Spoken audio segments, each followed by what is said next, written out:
Hello and welcome to another bike repair video from restoration.bike. In this video I'm going to show you how to repair a flat inner tube.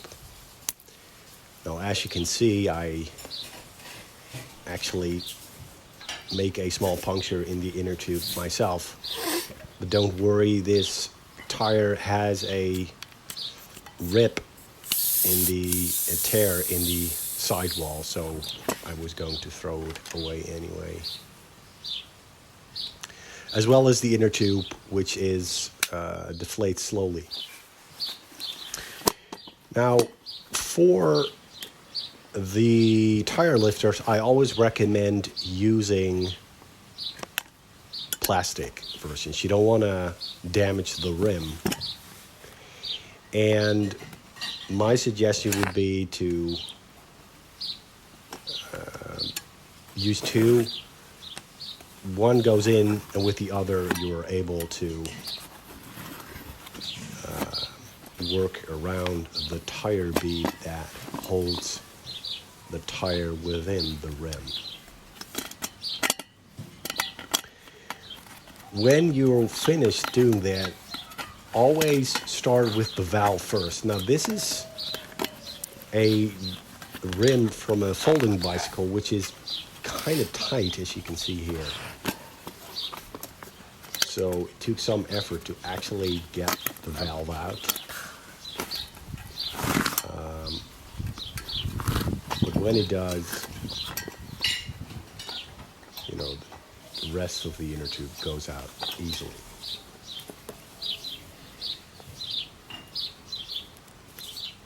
Next up is you want to find the puncture. So to do that, you have to reinflate the tube. And finding the puncture, you don't need any water in a bucket or something. That's just not necessary. You can either hear it, as I'm doing here, or you can feel the air going out against your face, simply by listening or putting your face close to the tube. When you found it, make a circle with a ballpoint or whatever around the puncture. If you don't, you're bound to going to miss it.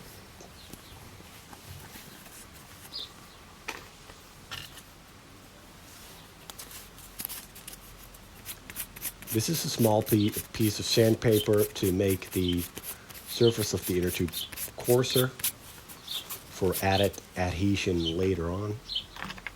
Don't overdo it, or you could ruin the inner tube. And for the patch, I always use these type of canvas-like materials. This is made by a Dutch company called Simpson. It's over 100 years old, that company. I'm never going to use anything else, I guess. They've served me well through the years. And the biggest advantage of these type of patches is that you can make them as large or small as you want it. So you can even patch blowouts or slashes made in inner tubes. You can see me making cutting the corners, because if you don't do that and you keep it square, chances are it will go off. It will loosen at the edges, the sharp edges. Then put some specialized glue called solution on the tube. First, make a circle before moving inwards, because as soon as you put glue on top of the puncture, you're not going to be able to see it anymore, and you want the puncture to be in the exact middle of the glue.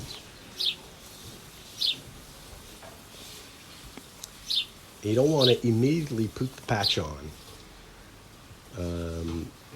I use a timer. I set it to 2 minutes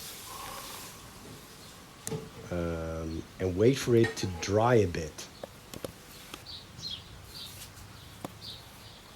So I'm well over a minute now, and I decide not to wait any longer and just put the patch on. When putting on the patch, you want to take care not to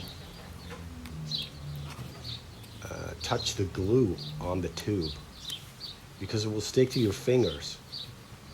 And if it does, it loses its ability to glue, to be adhesive. You don't need too much pressure to get the patch on the glue. If there's enough glue, so the ring of glue solution is bigger than the actual patch, you're good to go. And what I do here is I add another layer of solution on the edges where between the patch and the inner tube. This is the weakest point of the patch, obviously, to make sure that it will stick. So now I just have to wait a little bit longer, but the patching is ready. It's been done. I've set the timer to 5 minutes. If done correctly, you don't need any more. I used to think, that you would need about half an hour. So we didn't need to watch, glue dry for 5 minutes, so I just skipped that part. So it's finished now. And what I'm doing here is just checking that with, considerable amount of pressure that the patch will hold, which it did. Then I will release the air. Again, not everything. So I will keep a little bit of air in the tube, just enough so that it has its shape, its circular shape. And then I start with pulling the valve in first. This is the most difficult part and the most vulnerable part. And if it's in, I move from the opposite direction, putting in the tube. You want to do this so the tube doesn't get bunched up in one place, because when inflated, it's almost always bigger than the diameter of the rim or the tire. So if you do it this way, you can get it in easily enough. Then I push the valve back in, so I get the rim, the tire bead of the tire over the rim much more easily. You want to start with the valve, because with the last part, it can be quite tight, as you can see here. You use a tire lifter and then just some brute force. You got the last part in. So the tube is in the tire now. And basically, I'm finished. Make sure that the valve makes somewhat of a 90-degree angle with the rim and is alongside the left, and the spokes on the left hand and right hand side.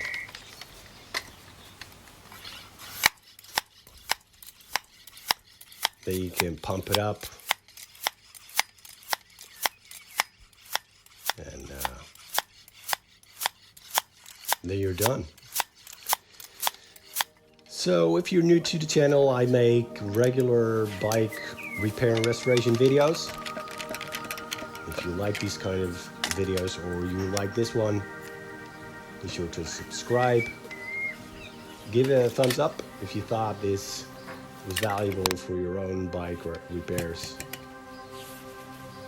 I wish you all the best with your own bike restorations. Till next time.